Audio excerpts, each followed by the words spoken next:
hapa na watu wagonjwa. Mimi nimefika hapa leo kwa sababu ya hospitali yenu ya Nakuru. Mama Susan Kihika aliniuliza tuko na mjengo mkubwa hapa ambaye ilikwama. Akaniuliza kama tunaweza kumaliza hiyo mjengo na tuweke equipment. Na nimekubali, na hiyo mjengo sasa imeanza kukamilishwa.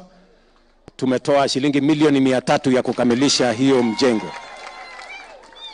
Na pia leo asubuhi nimetembelea kuona mwenyewe equipment, kwa sababu tulikubaliana ya kwamba ili matibabu iwe imekamilika lazima tuwe na madaktari wa kutosha na health professionals, lazima tuwe na equipment, vifaa ambazo itatusaidia kujua magonjwa ya wananchi. Leo hapa equipment ililetwa jana, inaitwa CT scan ya shilingi milioni 130 ndio imewekwa hapa.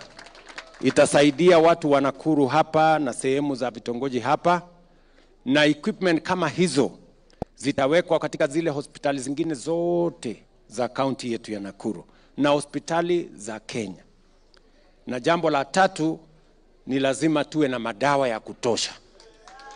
So tumeshakubaliana na hawa viongozi katika ile program mpya ile tumetengeneza ya mambo ya matibabu kupitia kwa SHA, kuhakikisha kwamba mahospitali zetu zinashughulikia wananchi wote. Pale nyuma wananchi wengine walikuwa hawawezi kufikia kutibiwa kwa sababu ya mambo ya gharama. Na ndio hiyo tunajaribu kama serikali kuhakikisha kwamba kuna equipment, na mimi nataka nishukuru county government ya Nakuru kwa sababu wao wako mstari ya mbele. Kama hii equipment imeletwa hapa, bado counties zingine bado hawajafikiwa kwa sababu kidogo hawajajipanga. Lakini hii yenu imefika hapa, tutaweka equipment kama hii hospitali ya Molo, tutaweka equipment kama hii hospitali ya Naivasha, na tuhakikisha kwamba Nakuru County iko na equipment ambayo inatusaidia kuwatibu wananchi. Vile vile tunataka tuhakikisha kwamba kuna njia ya wananchi kulipa, na ndio tuko na program ya SHA. Na mimi naamini nyinyi wote mmejisajili kwa SHA ama bado? Mmejisajili?